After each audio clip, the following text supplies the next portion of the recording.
செய்திகள். அறிவோம் ஆரியத்தை என்கிற இந்த புத்தகத்தின் வாயிலாக நன்சை பதிப்பகம் ஏற்கனவே அவர்கள் பெண்ணே அடிமையானால் என்கிற புத்தகத்தை மிக எளிய வடிவில் குறைந்த விலையில் கொண்டு வந்து ஒரு பெரிய புரட்சியை ஏற்படுத்தினாங்க தமிழ் சமூகத்தில். தொடர்ச்சியாக அவர்களுடைய இந்த பதிப்புகள் வாசிப்பு எண்ணத்தை ஏற்படுத்துகிறது. நீங்க பெரிய புத்தகங்களை பற்றி சொன்னாங்க. ஆவணப்படுத்துவதற்கு பெரிய புத்தகங்கள் பயன்படும். ஆவணத்துக்கு வச்சுக்கலாம், நம்ம பதிவுகளுக்கு வைத்துக் கொள்ள முடியும். அதை எல்லோரும் எடுத்து படித்து விட முடியாது. இப்போ நாங்களே படித்தா கூட பல நேரங்களில் உரிய பக்கத்தை தேடி அதில் இருக்கான்னு பார்த்துட்டு திரும்பவும் மூடி வச்சுட்டு போயிடுவோம். முழுசா படிக்க முடியுதான்னு தெரியல. இப்போ இருக்கிற நேர சிக்கல்கள், பணிச்சூழல் எல்லாருக்கும் அந்த மாதிரி இருக்கு. இந்த தலைமுறையில் வந்திருக்கக்கூடிய இளைஞர்கள் அப்படி பெரிய புத்தகத்தை படிப்பாங்களா அப்படின்னு சொன்னா நிச்சயமா அதற்கான வாய்ப்பு ரொம்ப கம்மி.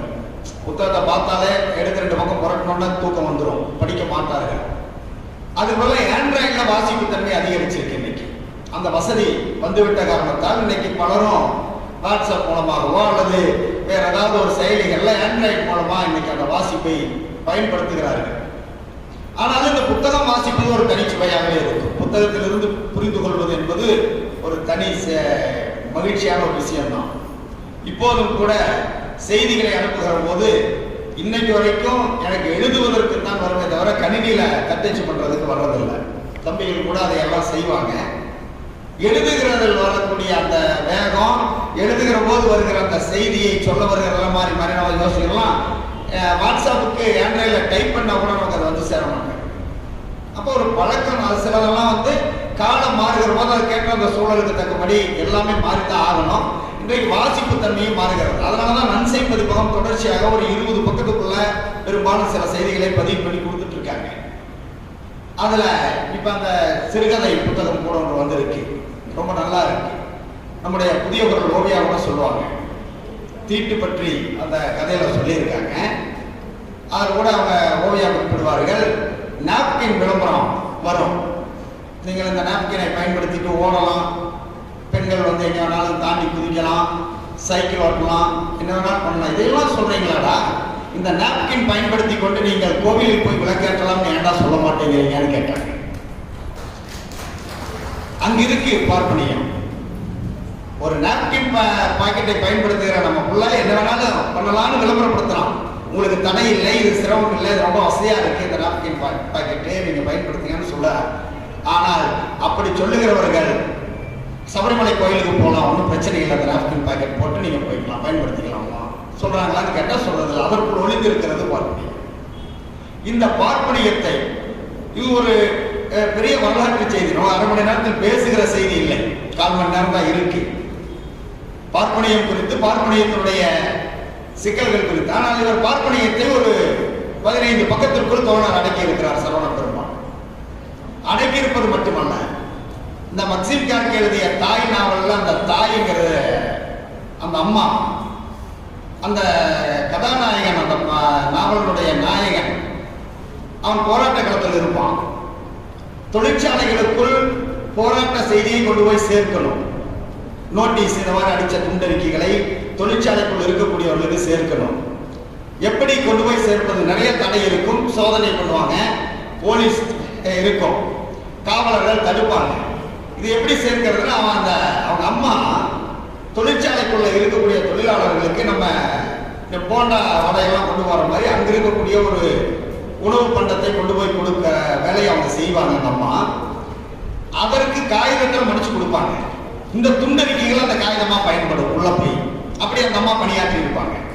அந்த தொழிற்சாலைக்குள்ள எப்படி துண்டறிக்கை வந்துச்சுன்னா இந்த போண்டா வடை மடிச்சு கொடுக்குற மாதிரி மடிச்சு அதை கொடுத்துருவாங்க. வாங்குற தொழிலாளர்கள் அடிப்படை இப்ப கூட நமக்கு பஸ்ல போற போது பொரிய சாப்பிட்டு போட்டு அந்த காயத்தை பிடிச்சு படிக்கிறோம் பார்த்தீங்களா, அது மாதிரி அவர்கள் அதை படிச்சு பார்த்துருவாங்க. செய்தி போய் சேரும் சொல்லி மக்சிம் கார்கி தாய் நாவல்ல பதிவு பண்ணியிருப்பார். இன்றைக்கு நம்முடைய சரவண பெருமாள் பல்வேறு சிரமங்களுக்கு இடையில் சொல்றார், உழைப்பில் மட்டுமல்ல, வருவாயில் மட்டுமல்ல, வாழ்க்கையை நடைமுறைப்படுத்துவதில் கூட பல்வேறு நெருக்கடிகள் பொருளாதார ரீதியாக இருக்கிறது, சிக்கல்கள் இருக்கின்றன. இந்த சிக்கல்களுக்கு நடுவில் இளைஞர்களும் புதிய மாணவர்களும் பார்ப்பனியத்தை, அவருடைய சூழ்ச்சியை அறிந்து கொள்ள வேண்டும் என்கிற எண்ணத்தோடு உந்துதலோடு ஒரு சமூக அக்கறையோடு ஒரு நாவலை ஒரு சிறிய வெளியீட்டை பதிவு செய்திருக்கிறார். இது 15-16 பக்கம் இருந்தாலும் கூட உள்ளபடியே இந்த புத்தகம் ஒரு வரலாற்று ஆவணத்தை போல நாம் பார்க்க வேண்டி இருக்கிறது. இதற்கு பின்னால் இருக்கிற அவருடைய உழைப்பு, அவருடைய தாயார் கொடுத்திருக்கிற ஒத்துழைப்பு, ஆதரவு உள்ள அவர் செய்த மிகப்பெரிய பணி. இந்த புத்தகத்தை வெளியிட சொல்றதுக்கு எங்களை எல்லாம் அழைத்தது, நாங்கள் இயக்கங்களில் இருக்கிறோம், சமூக பணியாற்றுகிறோமா, இளைஞர்களோடு தொடர்பில் இருக்கிறோமா என்பதெல்லாம் அல்ல. அதையெல்லாம் விட பெருமை அந்த அம்மாவை அழைத்து மேடையில் வழங்கியது தான் இந்த நிகழ்ச்சியினுடைய சிறப்பாகவே நான் பார்க்கிறேன். ஏன்னா உள்ளபடியே அவர்களுடைய ஆதரவும் ஒத்துழைப்பு இல்லைன்னா சரவண பெருமாள் இதை பதிவு செய்திருப்பாரான்னு சொல்ல முடியாது. நெருக்கடியாக தான் இருந்திருக்கும். அவர்கள் அந்த மேடையில் அவர்களுக்கு மதிப்பளித்தது உள்ளபடியே இந்த நிகழ்ச்சியுடைய சிறப்பாக பார்க்கிறோம். நிறைய இளைஞர்களாக மாணவர்களாக இங்கே வந்திருப்பதில் கூடியிருக்கிறீர்கள். நேரடியாக நாம் சில செய்திகளை மட்டும் பேசிக் கொள்வோம்.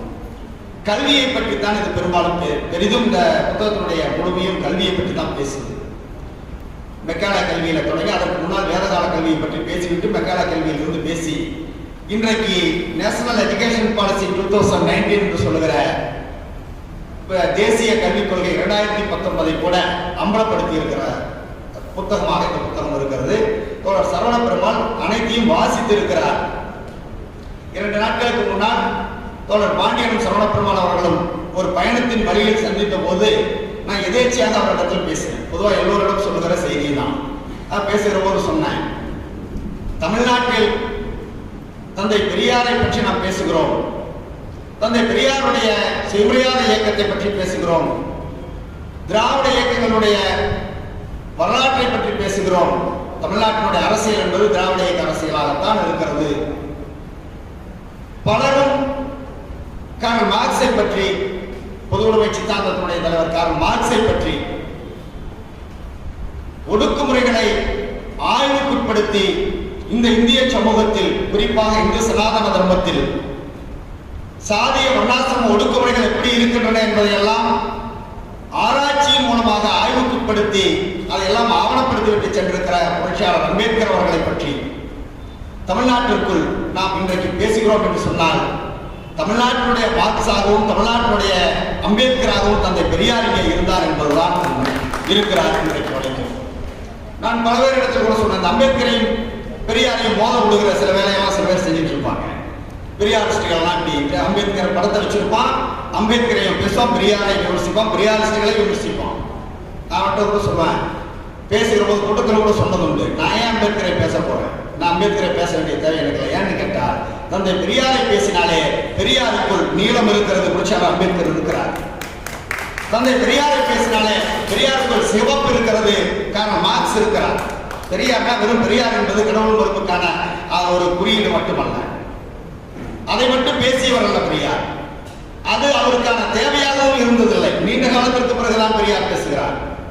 1919 இந்திய தேசிய விடுதலைக்காக பெரியார் களத்துக்கு வருகிறார். அதற்கு முன்னால் ஈரோடு இதே நகரத்தினுடைய நகராட்சி தலைவராக இருந்த பெரியார் மிகப்பெரிய செல்வந்தராக, வணிகராக இந்த நகரத்தினுடைய தெருக்களிலே வலம் வந்த பெரியார் பெரிய பட்டு பீதாம்பரமும் டர்பனும் கட்டிக்கொண்டு கையில காலையெல்லாம் தங்கரகையை போட்டுக்கொண்டு மைனராக வலம் வந்த தந்தை பெரியார் ஈவே ராமசாமி நாயக்கராக இருந்தவர். 1919 இந்திய ஒன்றிய அரசியலில் ஏற்பட்ட மிகப்பெரிய ஒரு மாறுதல் ஜாலியன் வாலாபாக் படுகொலை. மாணவர்களாக இருக்கிறவர்கள் கொஞ்சம் குறித்துக் கொள்ளுங்கள், எண்ணத்தில் குறித்துக் கொள்ளுங்கள். 1919 ஜாலியன் வாலாபாக் படுகொலை, அந்த பஞ்சாப் படுகொலை என்று சொல்கிற அந்த ஜாலியன் வாலாபாக் படுகொலைக்கு பின் இந்திய ஒன்றிய அரசியலுக்குள் விடுதலை போராட்டம், இந்திய விடுதலை போராட்டம் என்கிற ஒரு எழுச்சி நாடு முழுவதும் வந்தது. அதற்கு முன்பு வரை காங்கிரஸ் கட்சியை தாங்கி பிடித்துக் கொண்ட பல பேர் தெரிச்சு ஓடினான். ஜாலியன் வாலாபாக் படுகொலை, ரவுலட் சட்டம், கடுமையான இங்கே ஊபா சட்டத்தை பற்றியெல்லாம் தோழர்கள் சொன்னார்களே, அதுபோல் வெள்ளைக்காரன் காலத்தில் போட்ட சட்டம் ரவுலட் சட்டம்.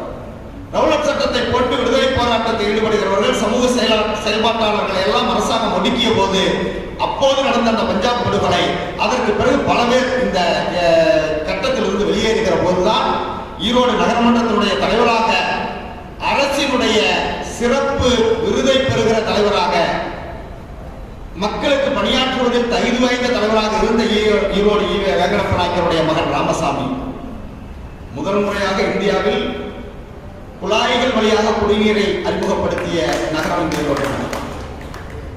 குழாய் வழியாக குடிநீரை கொடுத்தார் நகராட்சி தலைவராக இருக்கிற போது. கொஞ்சம் சமூகத்தில் இருக்கிற உயர் சாதியாக கருதி கொண்டிருக்கக்கூடிய பார்ப்பன அடிமை சாதிகளாக இருக்கக்கூடியவர்கள் சில பேர் கோச்சுக்கிட்டான். அந்த குடிநீர் குழாய் காவிரியிலிருந்து வருகிற அந்த குடிநீர் குழாய் சேரி பகுதி வழியாக வருகிறது. அந்த தண்ணீரை நாங்கள் குடிச்சா தீட்டுப்பட்டுன்னு சொன்னோம். பெரியார் சொன்னார், தாகம் எடுக்கிறவன் தண்ணீர் குடிக்கட்டும், தீண்டாமை பார்க்கிறவன் வறண்டு சாகட்டும் போ. உனக்கு எதுக்கு நான் தண்ணீர் வேணா குடி, இல்லாட்டி போன்னு சொன்னார். அப்போது பெரியாருக்கு சுயமரியாதை இயக்கம் இல்லை. அப்போது பெரியாருக்கு கடவுள் மறுப்பு கிடையாது. அப்போது பெரியார் சாதி ஒழிப்புக்காக இயக்கம் கட்டியவர் இல்லை. அப்போது சொன்னார் தந்தை பெரியார், தாகம் எடுக்கிறவன் தண்ணீர் குடிக்கட்டும், அது அந்த பக்கம் தான் வரும், வேண்டாம் நினைக்கணும் செத்துட்டு போன கவலை இல்லை சொன்னார். அந்த பெரியார் 19 காங்கிரஸ் கட்சிக்குள் வந்து 25 டிசம்பர் மாதத்தில் வெளியில வந்துட்டார். ஒரு 6 ஆண்டு காலம் இருந்தார் பெரியார் காங்கிரஸ் கட்சிக்குள். பட்டு பீதாம்பரமும் டர்பனும் தங்க செயினும் போட்டுக்கிட்டு பெரிய மைனராக வளம் வந்து கொண்டிருந்த ஈவே ராமசாமி காங்கிரஸ் கட்சிக்குள் 19 வந்ததற்கு பிறகு 25 வெளியில வருகிற போது எப்படி இருந்தாருன்னு கேட்டீங்கன்னா, காந்தியினுடைய நிர்மாண திட்டங்களை ஏற்றுக்கொண்டுதான் காங்கிரசுக்கு வந்தார். அந்த நிர்மாண திட்டங்களில் கதர் புரட்சி ஒன்று, கள்ளுக்கடை முறைகள் ஒன்று, சட்ட மறுப்பு இயக்கம் ஒன்று, இதெல்லாம் நிர்மாண திட்டம் காந்தியினுடைய வேலை திட்டங்களில் இருக்கிறது. அந்த திட்டங்களில் கூடுதலாக பெரியாரை கவர்ந்த திட்டம் தீண்டாமை ஒழிப்பு பெரிய காந்தி வச்சிருந்தார். காங்கிரஸ் கட்சிக்கு போட்ட வேலை திட்டங்களில் காந்தி வைத்திருந்தது தீண்டாமை ஒழிப்பு என்கிற ஒரு வேலை திட்டம் வைத்திருந்தார். அந்த ஒரு திட்டமே பெரியாரை காந்தி பக்கம் ஈர்த்தது. அப்படிதான் உள்ள வர்றார் காங்கிரஸ் கட்சிக்குள். வந்ததற்கு பிறகுதான் பெரியார் தெரிந்து கொண்டதாக சொல்லுகிறார். உள்ள காங்கிரஸ்குள்ள போனதான் தெரிஞ்சது, ஒட்டுமொத்த காங்கிரஸ் கட்சியே தீண்டாமைக்குரிய கட்சியாக தான் இருந்துச்சு. நம்மை போன்றவர்களுக்கு தீண்டத்தகாத கட்சியாக தான் இருந்துச்சு. ஏன்னா அவ்வளவு பெரிய பார்ப்பன ஆதிக்கம் அந்த காங்கிரஸ் கட்சிக்குள் அன்றைக்கு இருந்த அந்த காங்கிரஸ் கட்சிக்குள் இருந்துச்சு. மிகப்பெரிய சீனிவாச ஐயங்கார் என்கிற ஒரு பார்ப்பனர் காங்கிரஸ் கட்சியினுடைய சென்னை மாகாணத்தில் அன்றைக்கு மெட்ராஸ் பிரசிடென்சி, இன்றைக்கு இருக்கிற ஒரிஷா வரைக்கும் இருக்கும், மைசூர் சமஸ்தானம், கொச்சி சமஸ்தானம் எல்லாம் சேர்ந்திருந்த நிலப்பரப்பு. அந்த மெட்ராஸ் பிரசிடென்சியினுடைய காங்கிரஸ் தலைவராக இருந்தவர் சீனிவாச சாஸ்திரி. சீனிவாச சாஸ்திரியின் வீட்டுக்கு இந்திய தேசிய காங்கிரசுடைய தலைவராக இருக்கிற காந்தி வந்தால் காந்தியை சீனிவாச ஐயங்காருடைய வீட்டு திண்ணையிலே உட்கார வைப்பார். காந்திக்கு அங்கதான் இடம். பெரிய தேசிய தலைவர், விடுதலை போராட்டத்தினுடைய தலைவர், மகாத்மா என்று சொல்லப்பட்டவர், அவருக்கு எங்க இடம் இருந்துச்சு? சீனிவாச ஐயங்கார் வீட்டு திண்ணையில தான் இடம் கொடுத்திருந்தாங்க. இது 1920களில் இருந்த நிலைமை. 25 தந்தை பெரியார் வெளியில வந்துட்டார். 29 மீண்டும் பெரியாரை காந்தியார் சந்திக்கிறார். நீங்கள் எங்களோடு இந்த பணிக்கு மீண்டும் வர வேண்டும், ஏன் இப்படி கோச்சிட்டீங்கன்னு காந்தியாரிடம் பெரியாரிடம் காந்தி கேட்டார்.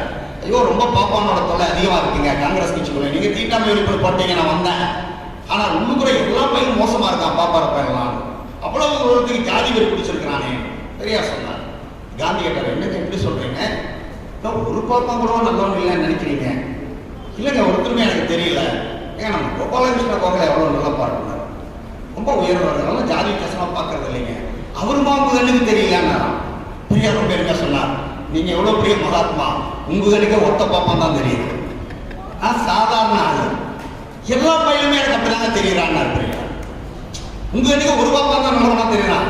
அப்படி ஏதோ நல்ல பாப்பா நம்முடைய பேராசிரியர் எனக்கும் தட்டுப்பட்டு இருக்கிறார், புத்தகம் படிக்கிறது உதவி இருக்கிறார், மகிழ்ச்சி, பாராட்டுக்குரிய விஷயம், அவர் உதவி இருக்கிறார். போட்டும். காந்தியோடு பெரியார் பயணித்த அந்த 6 ஆண்டு காலத்தில் குறிப்பிடத்தக்க 3 விஷயங்களை பதிவு செய்ய வேண்டும். அதுதான் இந்த புத்தகத்துக்கு நாம் சொல்லக்கூடிய அணிந்துரையாக இருக்க முடியும், அல்லது புத்தகத்தை பற்றி நாம் பேசுவதற்கு அடிப்படையாக இருக்க முடியும். காங்கிரஸ் கட்சிக்குள் போனது நாட்டு விடுதலைக்காக, வெள்ளைக்காரனை எதிர்த்து பேசுவதற்காக. உள்ள போனதற்கு பிறகு உள்ளிருந்த சிக்கல்களை எல்லாம் பற்றி பேசினார். 1920 ஆரம்பிச்சிட்டார் காங்கிரஸ் கட்சி. அரசு பதவிகளில் இடஒதுக்கீடு, வகுப்பு வாரி உரிமை, இடஒதுக்கீடு கூட இல்லை அன்றைக்கு அது வகுப்பு வாரி உரிமை. எல்லா சாதி சமுதாயத்தினருக்கும் அவரவருடைய எண்ணிக்கைக்கேற்ற பிரதிநிதித்துவத்தை அரசில் வழங்க வேண்டும் என்கிற கோரிக்கையை காங்கிரஸ் முன்வைக்க வேண்டும். காங்கிரஸ் கட்சிக்குள்ளும் அதை நடைமுறைப்படுத்தணும். 10 ஜாதிக்காரர் இருக்கிறோம். இப்ப இங்க வந்தது பல இயக்கங்கள் இங்க இருக்கிறாங்க. முன்னாடி பாத்தீங்கன்னா பெரிய பட்டியலே இருக்கு, இவ்வளவு இயக்கங்கள் இருக்கிறோம். எல்லாரும் ஒரு மேடையில தான் உட்கார்ந்து இருக்கிறோம். எங்க ஒரு பக்கம் ஸ்ட்ராட்டஜியில சில மாற்றம் இருக்கும், முரண்பாடு இருக்கும். நாங்களே இங்க 4 திராவிடர் கழகம் உட்கார்ந்து இருக்கோம். திராவிடர் கழகம், தந்தை பெரியார் திராவிடர் கழகம், திராவிடர் விடுதலை கழகம், ஒரு பகுதியில் இருந்தாலும் நாங்கள் கூட பேரை தமிழ்நாடு திராவிட கழகம் வச்சிருக்கிறோம். 4 திராவிட கழகங்கள் இங்கே இருக்கு. அதுபோல பல்வேறு இயக்கங்கள், அமைப்புகள் இருக்கிறார்கள். பெரியாரிஸ்டுகள், மார்க்சிஸ்டுகள் இருக்கிறார்கள். இஸ்லாமிய இயக்கங்கள் இங்கே வந்திருக்கிறோம். எல்லோரும் ஒரு மேடையில தான் இருக்கிறோம், ஒரு இடத்துல இருக்கிறோமே. எதுக்கு இவ்வளவு பேரு, இவ்வளவு வண்ணங்கள், எதை ஏன் இப்படி இருக்கணும்? அப்ப கொள்கை ஒன்றுதான். மனிதநேயம், சமத்துவம், சமதர்மம், சமூக நீதி, பகுத்தறிவு, இதெல்லாம் கொள்கை ஒன்றுதான். ஆனால் நடைமுறைப்படுத்துவது ஸ்ட்ராட்டஜியில சில வித்தியாசங்கள் இருக்கலாம், ஒரு சில மாறுபாடு இருக்கலாம். அதற்காக அடிப்படை கொள்கையில் மாறுபட வேண்டும் என்கிற அவசியம் இல்லை. அந்த அடிப்படை கொள்கையில் தான் இங்க எல்லாரும் ஒரு வரிசையில் உட்கார்ந்திருக்கிறோம். அந்த அடிப்படை கொள்கை முக்கியம். தந்தை பெரியார் அதை வலியுறுத்தினார். எதை? எந்த அடிப்படை கொள்கையை ஏற்றுக்கொண்டிருக்கிறோமோ அதற்கு விரோதம் இல்லாத செயல்பாடுகளை பெரியார் வலியுறுத்தினார். பகுத்தறிவை பற்றி வலியுறுத்திய பெரியார் உலகத்துல எல்லா தத்துவ ஞானிகளும் நான் சொல்றேன் இதை நீ செய்யதான் சொன்னான். எல்லா தத்துவ ஞானியும் நீங்க எடுத்து படிச்சு பாருங்க. சாக்ரடீஸாக இருந்தாலும் சரி, பிளாட்டோவாக இருந்தாலும் சரி, எவ்வளவு பெரிய தத்துவ ஞானியாக இருந்தாலும் சரி, அல்லது மிகப்பெரிய மதங்களை பரப்பிய இயேசு கிறிஸ்துவாக இருந்தாலும் சரி, நபிகள் நாயகமாக இருந்தாலும் சரி, எல்லோரும் அவர்கள் பேசியதை சரி என்று தான் சொன்னார்கள்.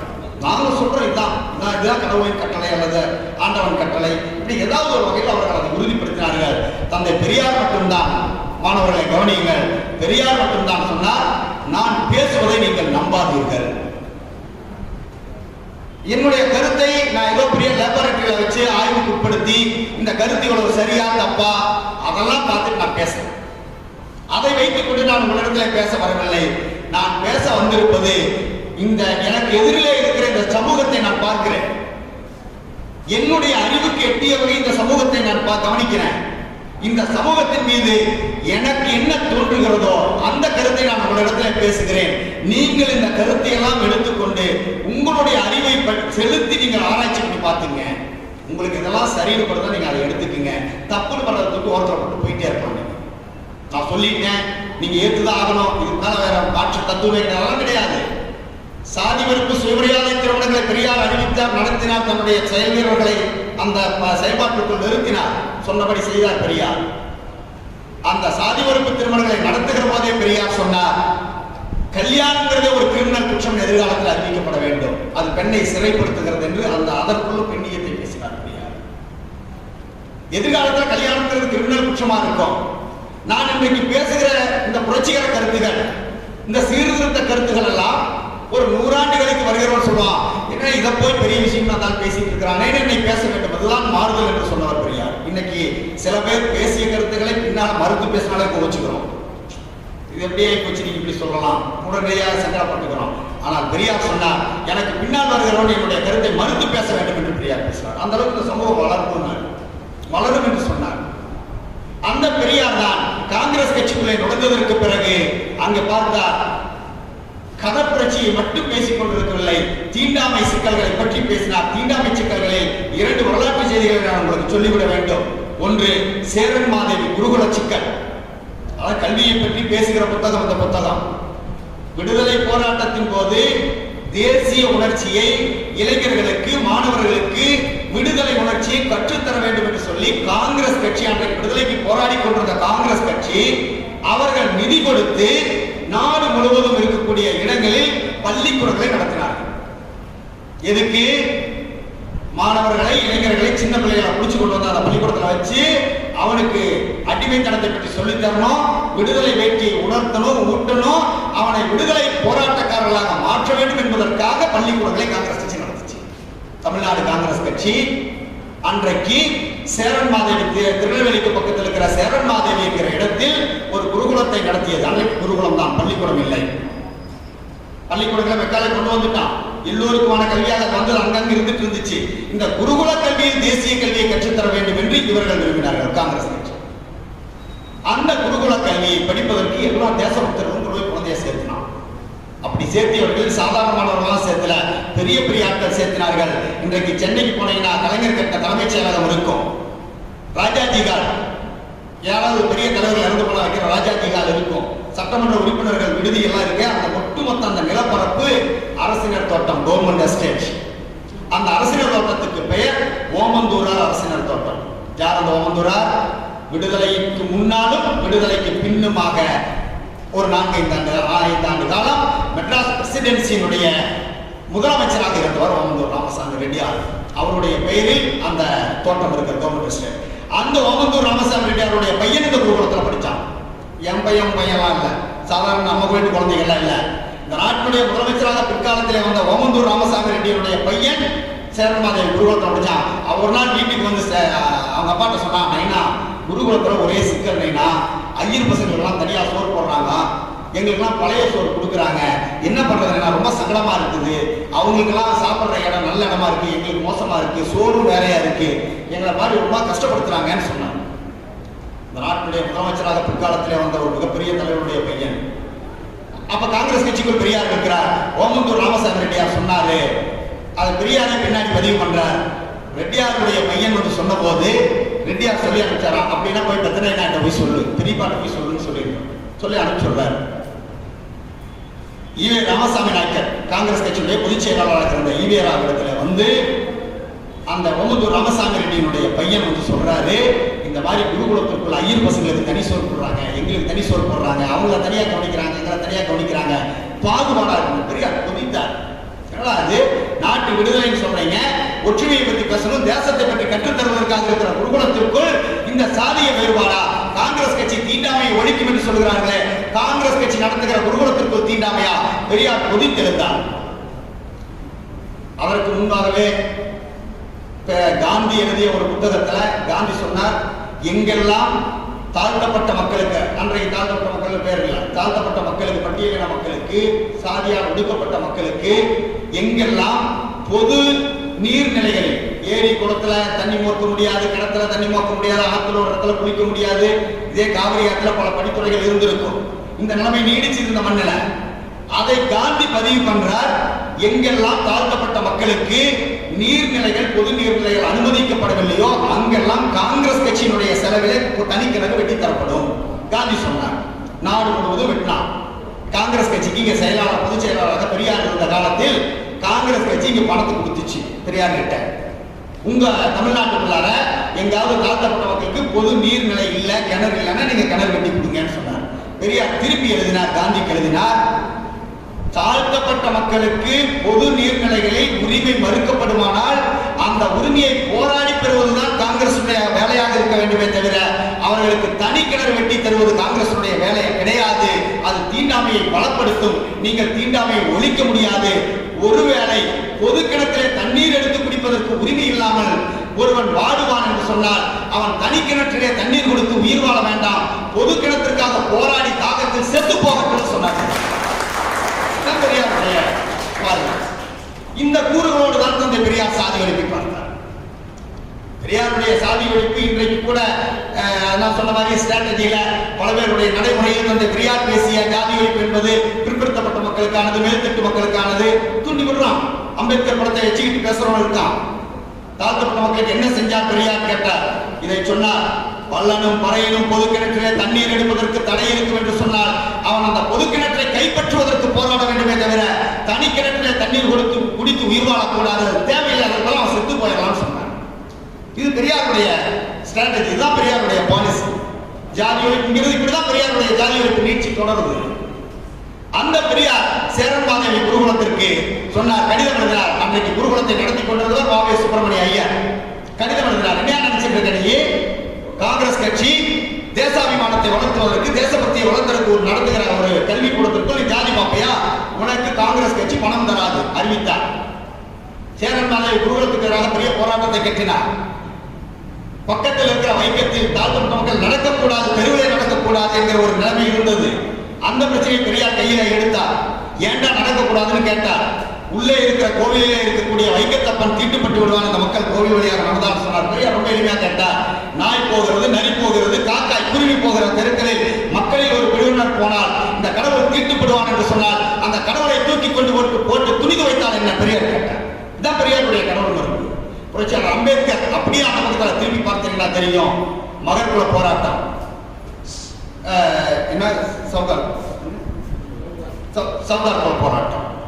அங்க புரட்சியாளர் அம்பேத்கர் சொல்றார், நாயும் நரியும் காக்காயும் குருவியும் தண்ணீர் குடிக்கக்கூடிய ஒரு பொது குளத்தில் மனித பிறவியில் ஒருவன் தண்ணீர் குடிக்கக்கூடாது என்று உங்களுடைய சட்டம் சொல்லும் என்று சொன்னால் அந்த சட்டத்தை நான் மீறுவேன் என்று சொல்லிவிட்டு 2 சிறுவர்கள் தண்ணீர் குடித்த போது விழாவால் அடித்துக் கொள்ளப்பட்ட அந்த குளத்தில் 1 லட்சம் மக்களை கூட்டிக் கொண்டு போய் புரட்சியாளர் அம்பேத்கர் அந்த குளத்தில் தண்ணீர் எடுத்தார். அந்த ஊரில் இருக்கிற எல்லா பாப்பானும் அந்த ஊரை காலி பண்ணி போயிட்டான். போராட்டத்தினுடைய 2 பேரும் சந்தித்துக் கொண்டது நீண்ட இடைவெளியில் சந்தித்துக் கொண்டார்கள் அம்பேத்கர் பெரியார். ஆனால் 2 பேருடைய கோணமும் நோக்கமும் பணிகளும் செயல்பாடு எல்லாம் ஒரே மாதிரி இருந்துச்சு. அலிகேஷன் ஆஃப் காஸ்ட், ஜாதிகளை ஒழிக்கிறதுக்கான வழி என்ன அவர் எழுதினார். புரட்சியாளர் அம்பேத்கர் ஒரு மாநாட்டில் பேசுவதற்காக எழுதப்பட்ட உரை, மாநாட்டில் பேசுவதற்கு அனுமதி இல்லை, புத்தகமாக போட்டார். அம்பேத்கர் போட்ட ஜாதிகளை ஒழிக்கும் வழி அந்த புத்தகத்தை இந்தியாவில் முதன்முறையாக தமிழ்நாட்டிலே தமிழில் மொழிபெயர்த்து மக்களிடத்தில் கொடுத்தவர் பெரியார். தமிழில் பெரியார் தான் மொழிபெயர்த்து அந்த புத்தகத்தை வெளியில கொடுக்கிறார். மார்க்சுடைய கம்யூனிஸ்ட் அறிக்கையை தமிழில் மொழிபெயர்த்து கொடுத்தவர் இந்தியாவிலேயே முதன்முறையாக தந்தை பெரியார். பெரியாருக்கும் மார்க்சுக்கும் பெரியாருக்கும் அம்பேத்கருக்கும் தொடர்புகள் இருக்கின்றன. அந்த பெரியார் தான் நண்பர்களை 2000 ஆண்டு காலமாக கல்வி மறுக்கப்பட்ட, அதான் முக்கியம், கல்வி மறுக்கப்பட்ட நமக்கு படிக்கக்கூடாது, கேட்கக்கூடாது, காதலை ஈயத்தகாச்சு கண்ணை குருடாக்கு அசோகருடைய பிள்ளையை அப்படி கொண்டிருக்கிறோம் வரலாற்றில். பெரிய அரசன், மாபெரும் பெரிய அரசன், அவனுடைய பிள்ளைக்கு அந்த கொடுமை நடந்திருக்கு. படிக்கக்கூடாது, நாக்கு அழகு படிச்சா, இதெல்லாம் மனு தர்மத்தில் இருக்கு. அந்த மனு தர்மத்தை தான் நம்முடைய எழுச்சி தமிழர் திருமாவளவன் அவர்கள் பேசினார். அதை தான் எடுத்து சொன்னார். அந்த மனு தர்மத்தில் பெண்களை பற்றி சொல்லி இருப்பதுதான் இந்த வேதம். இதில் கூட பதிவு செய்திருக்கிறார்கள். யாரெல்லாம் வேதத்தை படிக்க கூடாதுன்னா சூத்திரர்களும் பெண்களும் படிக்கக்கூடாது. ஒரே தட்டை தான் வச்சு பார்க்கிறோம்.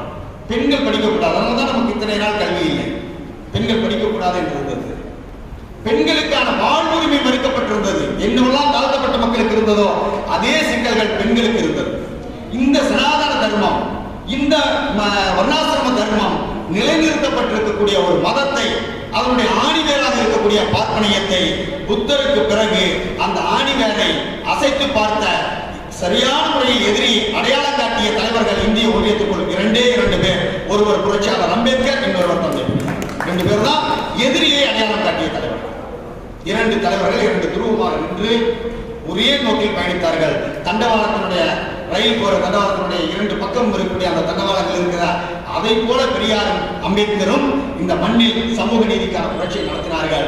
அப்படிப்பட்ட புரட்சியை அதோடு நின்று விடாமல் அதை சமூகத்திலே பெரியார் இன்ஜெக்ஷன் பண்ணார். அரசியலுக்குள், பொலிட்டிக்கல்ல இன்ஜெக்ஷன் பண்ணார் பெரியார். எந்த கட்சி அரசியல் ஆட்சியில் இருக்கணும், அவன் எப்படி இருக்கணும்னு பெரியார் முடிவு பண்ணார். அப்படித்தான் 1953 குலக்கல்வி திட்டத்தை ராஜாஜி கொண்டு வந்த போது தந்தை பெரியார் எதிர்த்து நின்றார். காமராசர் பள்ளிக்கூடம் கட்டினார்னு சொல்றோம். இன்னைக்கு வரைக்கும் சொல்றோம் காமராசர் பள்ளிக்கூடம் கட்டினார், காமராசர் பள்ளிக்கூடம். காமராசர் பள்ளிக்கூடத்தெல்லாம் திறந்தாரு, சரிதான். யார் அதுக்கு முன்னாடி மூடுனது பள்ளிக்கூடத்தை? அதை நம்ம தெரிஞ்சுக்கணும்ல. மாணவர்களாக இருக்கக்கூடியவர்கள் புரிந்து கொள்ளுங்கள். 53 சக்கரவர்த்தின்னு சொல்லி ராஜகோபாலாச்சாரி என்று சொல்லக்கூடிய, மூதறிஞர் என்று சொல்லக்கூடிய ராஜாஜி இழுத்து மூடிய பள்ளிக்கூடங்களை, குலக்கல்வி திட்டத்தை ஒழித்து கட்டுவதற்காக, இழுத்து மூடிய பள்ளிக்கூடங்களை திறப்பதற்காக தந்தை பெரியார் அவர்கள் குலக்கல்வி திட்ட எதிர்ப்பு போராட்டத்தை நடத்தினார். அந்த போராட்டத்தின் விளைவாக 54 காமராசர் முதலமைச்சரானார். பச்சை தமிழர் காமராசர் முதலமைச்சரானார். அவர் முதலமைச்சரானதுக்கு பிறகு பள்ளிகளை கட்டினார். பின்னால் வந்த திராவிட முன்னேற்ற கழக அரசு, கலைஞருடைய அரசு அந்த பள்ளிகளை விரிவுபடுத்தியது. தொடக்க பள்ளிகளை தொடங்கினார் காமராசர். அந்த பள்ளிகளை உயர்நிலை பள்ளிகளாக மாற்றியது கலைஞருடைய அரசு வந்தது. கல்லூரிகளை திறந்தார்கள். இந்த நாட்டில் படிக்கக்கூடாது என்று சொல்லி பெண்களை, எங்களோடு படித்தவர்கள் கூட பெண்கள் எங்களுடைய வகுப்பு 5ஆம் வகுப்பு வரைக்கும் பெண்கள் படிப்பாங்க, 6வது வரமாட்டாங்க. தாவணி போட்டா பெண்கள் பள்ளிக்கூடத்துக்கு வரமாட்டாங்க. நாங்கள் படிக்கிற காலத்தில் இருந்தது. அதுக்கு மேல வரமாட்டாங்க. அதிகபட்சம் பக்கத்து கிராமத்தில் இருக்கிற ஒரு மிடில் ஸ்கூல்ல 8ஆம் வகுப்பு படிப்பாங்க. இங்க பேராசிரியர்கள்லாம் வந்து மேடையில் உட்கார்ந்து இருக்கிறார்களே, இவர்கள் படித்ததனால் வந்திருக்கிறார்கள். இந்த படிப்பு எப்போது வருகிறது என்று சொன்னார். கலைஞர் சொல்றார், 10ஆம் வகுப்பு படிக்க வச்சவன் பிள்ளைக்கு நான் திருமணத்துக்கு பணம் தர்றேன்னு ரொம்ப எளிமையா சொன்னார். எல்லா கிராமங்களிலும் 10ஆம் வகுப்பு வரைக்கும் பிள்ளை படிக்க வச்சாங்க. அதுக்கப்புறம் தான் வந்துச்சு. 90களுக்கு முன்னால் 10ஆம் வகுப்பு படிச்ச கிராமப்புற பெண்கள், குறிப்பாக ஒடுக்கப்பட்ட சமூகத்தில் இருக்கிற பெண்களுடைய எண்ணிக்கை நீங்க எடுத்து பாருங்க. 90க்கு பிறகு கிராமப்புறங்களில் இருக்கிற, இன்னும் குறிப்பாக என்னுடைய துணைவர் சாந்தி எதிரில் இருக்கிறார். 20 ஆண்டு காலம் நாங்கள் அந்த எங்கள் ஒரு கிராமத்திற்குள் மறுக்கப்படுகிற கல்வி உரிமையை ஒடுக்கப்பட்ட சமூகத்திற்கு வழங்குகிற ஒரு பணியை தொடர்ந்து 2099 செய்து கொண்டிருக்கிறோம். இன்றைக்கு ஒரு 1000 பேர் வசிக்கக்கூடிய ஒரு கிராமத்திற்குள் பட்டியல் சமூகத்திலிருந்து மட்டும் 50க்கும் மேற்பட்ட பெண்கள் பட்டதாரிகளாக மாறியிருக்கிறார். அப்படின்னா இது 25 ஆண்டுகளுக்கு முன்னால், 30 ஆண்டுகளுக்கு முன்னால் இருந்தது அந்த நிலைமை என்று சொன்னால் அந்த நிலைமை இல்லை. ஆண்டில் தான் பெண்களுக்கு அரசு பணிகளிலே 33 விழுக்காடு இடஒதுக்கீடு, உள்ளாட்சி அதிகாரங்களில் பெண்களுக்கு 33 விழுக்காடு இடஒதுக்கீடு, குடும்ப சொத்தில் சம பங்கு பெண்களுக்கு, பெண் கல்வி, இலவச கல்வி, பெண்களுக்கான நலத்திட்டங்கள் தமிழ்நாட்டிலே தான் தொடங்கியது. குறிப்பாக 89 கலைஞருடைய ஆட்சியிலே நடைமுறைப்படுத்தப்பட்டது. அதற்கு முன்னோடியாக திராவிட இயக்கம், தந்தை பெரியாருடைய இயக்கம் பேசியது. இதையெல்லாம் பெரியார் காங்கிரஸ் கட்சிக்குள் இருக்கிற போது இருந்து பேசிக் கொண்டு வருகிறார். சேரன் மாதேவி குருகுலத்தை பற்றி பேசினார், வைக்க போராட்டத்தை பற்றி பேசினார், இடஒதுக்கீட்டை வகுப்பார் உரிமையை பேசுகிற போது ஏற்றுக்கொள்ள மறுத்தார்கள் பார்ப்பனர்கள். கோபித்துக் கொண்டு வெளியில வந்தார். சுயமரியாதை இயக்கத்தை தொடங்கினார் 25. அதே காலகட்டத்தில் தான் RSS தொடங்கப்பட்டது. சுயமரியாதை இயக்கத்தை தொடங்கி தந்தை பெரியார் நடத்திய ஒரு மிகப்பெரிய சமூக புரட்சி தான் இந்த மண்ணில் சொல்றோம். பிரெஞ்சு புரட்சியை பற்றி பேசுறோம், வெளிநாடுகளில் ஐரோப்பிய நாடுகளில் நடந்த புரட்சிகளை பற்றி பேசுறோம். தமிழ்நாட்டில் நடந்தது திராவிட புரட்சி நடந்தது. அந்த திராவிட புரட்சி தான் இன்றைக்கு இந்திய ஒன்றியத்திற்குள் வட மாநிலங்களை, வடநாடுகளையும் தமிழ்நாட்டையும் இன்றைக்கு பிரித்து போட்டிருக்கிறது. கல்வியில், வேலை வாய்ப்பில், தொழில்துறையில், அனைத்து நிலையிலும், சமூக பொருளாதாரத்தில், அரசியலில் இன்றைக்கு தமிழ்நாடு மாறுபட்டிருப்பதற்கு காரணம் அடிப்படையாக இருப்பது திராவிட இயக்கத்துடைய கோட்பாடுகள், சித்தாந்தங்கள். அதை செயல்படுத்திய திமுக போன்ற அரசுகள். ஜெயலலிதா, எம்ஜிஆர் கூட ஒரு சிலதை செய்தார்கள். ஒரு சில பணியெல்லாம் மீற முடியாமல் செய்தார்கள். விரும்பி செய்தார்களா இல்லையோ, மீற முடியாமல் செய்தார்கள். இன்றைக்கு 2021 நிலைமை தோழர்கள் அத்தனை பேரும் சொன்னார்கள், இந்த தேர்தலை பொறுத்த வரைக்கும் இதை தேர்தலாக பார்க்க முடியாது, இதை திராவிட ஆரிய போராட்டமாக பார்க்க வேண்டும் என்று பதிவு செய்தார்களே. ஏன் அப்படி பார்க்க வேண்டி இருக்கிறது என்று சொன்னால், எதையெல்லாம் நாம் போராடி நூற்றாண்டு காலம் பெற்றிருக்கிறோமோ அந்த உரிமைகளை எல்லாம் இன்றைக்கு உட்கார்ந்த இடத்தில் ஒற்றை கையெழுத்தில் பறித்துக் கொண்டிருக்கிறார்கள். NEP 2019 நடைமுறைக்கு வந்துவிட்டால் நம்முடைய பிள்ளைகளுடைய கல்வி போச்சு. தமிழ்நாட்டில் TNPSC பப்ளிக் சர்வீஸ் கமிஷன் தமிழ்நாட்டில் நடக்கக்கூடிய தேர்வாணைய தேர்வுகளில், பணியாளர் தேர்வுகளில் தமிழ் தெரியாத யார் வேண்டுமானாலும் எழுதலாம் என்று சொல்லி வடநாட்டவர்களை கொண்டு வந்து புகுத்துகிறார்கள். 60 வயசு ஆக்கியிருக்காங்க. நேற்றுக்கு கடைசி நிமிடத்தில், சட்டமன்றத்தினுடைய கடைசி நிமிடத்தில் எடப்பாடி 60 வயசு ஓய்வு பெறுவதை 2 ஆண்டு காலத்திற்கு இளைஞர்களுக்கான வாய்ப்பு மறுக்கப்படும். இதை மறுத்துட்டு 10.5% MBC கோட்டாவில் பிரிச்சு வன்னியர்கள் இருந்திருக்கிறாங்க. வன்னியர்களுடைய இடஒதுக்கீடு குறித்து அதை பதிவு செய்யறதுக்காக நான் சொல்லி முடிக்கிறேன். அவர்களுக்கான இடஒதுக்கீடு குறித்து குடசேகரன் கமிட்டி அமைத்திருக்கிறீர்கள். அந்த கமிட்டி எந்த பதிலும் இன்னைக்கு வரைக்கும் சொல்லல. ஆய்வுக்கு நியமிக்கப்பட்ட கமிட்டி பதில் சொல்வதற்கு முன்னால் 10.5% எந்த அளவுகோட்டில் கொடுத்தீங்கன்னு தெரியல. இது சமூக நீதியை சீர்குலைக்கிற ஒரு முயற்சி. தொடர்ச்சியாக இன்றைக்கு பேச வேண்டிய, கேட்கப்பட வேண்டிய உரிமைகள் ஒன்றிய அரசில் நிறைய இருக்கிறது. சுப்ரீம் கோர்ட் ஜட்ஜ் ஒரு OBC கிடையாது, பட்டியல் சமூகத்திலையும் கிடையாது, யாரும் சுப்ரீம் கோர்ட் ஜட்ஜில் இல்ல. வெளிநாட்டு தூதுவர்கள் ஒரு OBC கிடையாது, எல்லாம் பார்ப்பனர்கள். சென்ட்ரல் கவர்மெண்ட் செக்ரட்டரிஸ் ஆயிரக்கணக்கான பேர், ஒரு OBC கிடையாது. பட்டியல் சமூகத்தை சேர்ந்த 1 இருவர் ஏதோ ஒரு வகையில் இருக்கிறாங்க, அது ஒரு இருவர் இருக்கிறாங்க. ஆனால் பட்டியல் சமூகத்திற்கு 22.5% இடஒதுக்கீடு ஒன்றிய அரசு பணிகளில் இருக்கிறது. OBCக்கு நீண்ட போராட்டத்திற்கு பிறகு, கலைஞர் எல்லாம் எடுத்த முயற்சிக்கு பிறகு, ஆசிரியர் வீரமணி போன்றவர்கள் எடுத்த முயற்சிக்கு பிறகு, நம்முடைய தந்தை பெரியாருக்கு பிறகு மிகப்பெரிய அளவில் சமூக நீதியை உயர்த்தி பிடித்த ஐயா ஆணைமுத்து போன்றவர்கள் எடுத்த மிகப்பெரிய முயற்சிக்கு பிறகு OBCக்கான இடஒதுக்கீடு மண்டல கமிஷனில் 27% வந்தது. நண்பர்களே, 1993 நடைமுறைக்கு வந்த OBC ரிசர்வேஷன் இன்றைக்கு 2021 ஏறக்குறைய 30 ஆண்டு காலம் ஆகிவிட்டது. அதர் பேக்வர்ட் கம்யூனிட்டி என்று சொல்லக்கூடிய இதர பிற்படுத்தப்பட்ட சமூகத்தை சேர்ந்தவர்கள் இன்றைக்கு வரைக்கும் 10% தாண்டவில்லை. ஒன்றிய அரசு பணிகளில் 27% கொடுத்தான். கொடுத்ததில் இன்னும் 17% நிரப்பப்படாமல் இருக்கிறது. இவ்வளவு சிக்கல்களுக்கு நடுவில் மருத்துவ தேர்வு, உயர் மருத்துவ படிப்பில், PG மெடிக்கல் என்று சொல்லுகிற உயர் மருத்துவ படிப்பில் நாம் பெற்று வந்த இடங்களை எல்லாம் இன்றைக்கு மோடி அரசு பறித்திருக்கிறது. அதை கேட்பதற்கு, அங்கே 50 விழுக்காட்டை நடைமுறைப்படுத்துவதற்கு ஒக்கற்ற அரசாக இருக்கிற எடப்பாடி அரசு, அண்ணா பல்கலைக்கழகத்தில் 69 விழுக்காடு இடஒதுக்கீட்டை பறிகொடுத்து விட்டிருக்கிற எடப்பாடி அரசு இன்றைக்கு மோஸ்ட் பேக்வர்ட் கம்யூனிட்டி என்று சொல்லுகிற MBC கோட்டாவில் 10.5% எடுத்து நாங்கள் வன்னியர்களுக்கு கொடுத்து விட்டோம் என்று சொல்லுவது அப்பட்டமாக சமூக நீதியை மீறுகிற, சமூக நீதியை கொச்சைப்படுத்துகிற, சமூக நீதியை குளிதோண்டி புதைக்கக்கூடிய ஒரு முயற்சி. கல்வி உரிமையை பறிகொடுத்திருக்கிற, வேலைவாய்ப்பு உரிமையை பறிகொடுத்திருக்கிற, மொழி உரிமையை பறிகொடுத்திருக்கிற, யாரும் சொன்னார்களே பிறப்புக்கும் எல்லாமே இருக்கும் என்று அந்த திருவள்ளுவனை கொண்டு வந்து ஒரு பார்ப்பனனை போல் கேந்திர வித்யாலயா பள்ளிகளில், CBSE பள்ளிகளிலே பாடப்புத்தகத்தில் வைத்திருக்கிற, கேந்திர வித்யாலய பள்ளிகளில் 6ஆம் வகுப்புக்கு மேல் தமிழே கிடையாது, அவன் சான்ஸ்கிரிட் படிக்க வேண்டும் அல்லது ஹிந்தி படிக்க வேண்டும் என்று சொல்லுகிற ஆணை, தமிழ்நாட்டுடைய அரசு பணிகள் அத்தனை மாநிலங்களிலும் வட இந்தியர்களை கொண்டு வந்து நுழைத்திருக்கக்கூடிய கொடுமை, இப்படி அத்தனை வகையான உரிமைகளையும் இன்றைக்கு வடநாட்டானுக்கு தாரை வார்த்து கொடுத்துவிட்டு தமிழ்நாடு வெற்றி நடை போடுகிறது என்று போலியாக சித்தரித்துக் கொண்டிருக்கிற இந்த அரசு தூக்கி எறியப்பட வேண்டும் என்கிற கருத்தை இந்த புத்தகம் மையப்படுத்துகிறது. இந்த புத்தகத்தினுடைய நோக்கம் அதெல்லாம் தான். பலரும் சொல்லுவதற்கு தயங்குகிறார்கள். நான் இந்த கூட்டத்தில் நிறைய இளைஞர்கள் இருக்கிறேன், வெளிப்படையாக சொல்லிவிடுகிறேன்.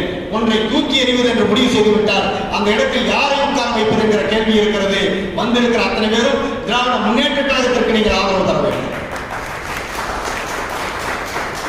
எடப்பாடியை தூக்கி வீச வேண்டும், பாரதிய ஜனதா கட்சி அப்புறப்படுத்தி விட வேண்டும், இந்த பாசிஸ்டுகளை ஒழித்து விட வேண்டும். சரி, ஒழித்து விடலாம். இந்த டெமோக்ரசி, இங்க இருக்கக்கூடிய இந்த ஜனநாயக பாராளுமன்ற ஜனநாயகத்தில் நான் இங்க இருக்கிற ஒட்டுமொத்த கூட்டமும் இந்த தேர்தலை புறக்கணித்து விட்டாலும் கூட ஏதோ ஒரு கருதை வந்து குறைத்தான் போகும். அதெல்லாம் யாரும் தடுக்க முடியாது. அதான் இந்த சட்டம். இதுல நாம் கொண்டு வந்து யாரை உட்கார வைப்பது என்கிற ஒரு கேள்வி இருக்கிறது. நாங்கள் சொல்லுகிறோம், உள்ளபடியே நீங்கள் சிந்தித்து பார்த்து முடிவெடுங்கள். இந்த நேரத்தில் இந்த அரசை, தமிழ்நாட்டில் இருக்கிற இந்த அரசை தூக்கி எறிவதற்கு நாம் தயங்கி விடுவோம் அல்லது வேறு ஏதாவது காரணங்களை சொல்லி நாம் பின்வாங்கி விடுவோம் என்று சொன்னால் அது நமக்கு செய்கிற துரோகம் அல்ல, நம்முடைய பிள்ளைகளுக்கு செய்கிற துரோகம். இந்த அரசை தூக்கி எறிய வேண்டும் என்கிற கருத்தை இந்த அறிவோம் ஆரியம் என்கிற இந்த நூல் வலியுறுத்துகிறது. திமுக வந்தால் சரியா போகும் என்பதெல்லாம் தனி விவாதம், அதை வேறொரு மேடைகளில் நாம் பேசுவோம். இப்போதைக்கு அது ஒன்றுதான் தீர்வாக இருக்கிறது. நண்பர்களே, இன்றைக்கு ஆண்டு கொண்டிருக்கிற சனாதன தர்மத்தை, மனு தர்மத்தை வீட்டுக்கு அனுப்ப வேண்டும், விரட்டி அடிக்க வேண்டும், தமிழ்நாட்டில் இருந்து அதை ஒழித்து கட்ட வேண்டும் என்று சொன்னால் வேறு வழி இல்லை. ஆரியத்தை அனுமதிக்க மாட்டோம், நாங்கள் திராவிட சித்தாந்தத்திலிருந்து வந்திருக்கிறோம் என்று ஓங்கி முழங்குகிற இந்த நேரத்திலும் தேர்தல் களத்திலும் சொல்லிக் கொண்டிருக்கிற திராவிட முன்னேற்ற கழகத்திற்கு ஆதரவளித்து துணை நிற்பது ஒன்றுதான் இப்போதைக்கு இருக்கிற சரியான தீர்வாக இருக்கும். அது ஒன்றுதான் மறுக்கப்பட்ட கல்வியை மீண்டும் நாம் பெறுவதற்கு, மறுக்கப்பட்ட வேலைவாய்ப்பு உரிமைகளை மீண்டும் நாம் பெறுவதற்கு, மறுக்கப்பட்ட நம்முடைய மொழியை மீண்டும் நிலைநிறுத்துவதற்கு, மறுக்கப்பட்ட நம்முடைய சமூக நீதியை மீண்டும் பெறுவதற்கு வாய்ப்பாக இருக்கும் என்கிற கருத்தை பதிவு செய்து இளைஞர்கள், மாணவர்கள் சிந்திக்க வேண்டும். குறிப்பாக வருகை தந்திருக்கிற ஆசிரியர் பெருமக்கள் இந்த கருத்துக்களை நீங்கள் ஸ்லோ பாய்ஸாக கொண்டு போய் மாணவர்களிடத்தில் சேர்க்க வேண்டும். ஆசிரியர்களுக்கு இருக்கிற கடமை, எங்களுக்கு இருந்த ஆசிரியர்கள் அந்த வேலையை செய்தார்கள். ஆகவே நாங்கள் இந்த பெரியார் மன்றத்தில் நின்று பேசுகிற தகுதியை பெற்றிருக்கிறோம். உங்களுடைய பிள்ளைகள் இந்த பணியை செய்ய வேண்டும். அதற்கு வந்திருக்கக்கூடிய அத்தனை பேரும் திண்ணை பேச்சாக பேசுங்கள், பயணங்களிலே பேசுங்கள், உட்கார்கிற இடத்தில் நிற்கிற இடத்தில் பேசுங்கள், கூட்டம் இருக்கிற இடத்துல பேசுங்கள். சும்மாவாவது செல்போன் போன் பண்ணி பேசிட்டு இருக்கிற போது அடையாளம் தெரியாத வந்துட்டாங்கன்னா சொல்லுங்க. சமூக நீதியை குடிதோண்டி போச்சு, எடப்பாடியை காலி பண்ணிட்டு தாங்க வேற வேலையும் பேசிட்டு போங்க. பிரச்சாரம் ஓட்டு போக சும்மா சொல்லிட்டு போங்க. தமிழ் மொழிக்கு கேந்திர வித்யாலயாவில் இடமில்லைன்னு சொன்ன மோடிக்கு சப்போர்ட் பண்ற எடப்பாடியை விடக்கூடாதுங்க. ஆமாங்க, அப்படின்னு பேசுங்க. 4 பேருக்கு காலில் விழுந்துட்டோம். இப்படி எல்லாம் இந்த பிரச்சாரத்தை கொண்டு போய் சேர்க்க வேண்டும் என்று வலியுறுத்துகிற இந்த புத்தகத்திற்கு, இந்த புத்தகத்தின் வாயிலாக இந்த கருத்துக்களை பகிர்ந்து கொள்வதற்கு வாய்ப்பளித்த தோழர் சரவண பெருமாளுக்கு, இது போன்ற புத்தகங்களை கொண்டு வந்து எளியவர்களும் வாசிப்பதற்கு வாய்ப்பளித்துக் கொண்டிருக்கிற நன்சை பதிப்பகத்திற்கு, இது போன்ற அரங்கு நிகழ்ச்சிகளை ஏற்பாடு செய்வதற்கு துணையாக ஆதரவாக நிற்கக்கூடிய இயக்கங்களுக்கு, தோழர்களுக்கு, தந்தை பெரியாருடைய பெயர்களை இயக்குகிற இந்த மன்றத்துடைய பொறுப்பாளர்களுக்கு என்னுடைய நன்றியை தெரிவித்துக் கொண்டு, நம்முடைய சரவண பெருமாள் அவருடைய தாயாருக்கு கூடுதலாக வாழ்த்துக்களையும் நன்றிகளையும் பதிவு செய்து விடைபெறுகிறேன்.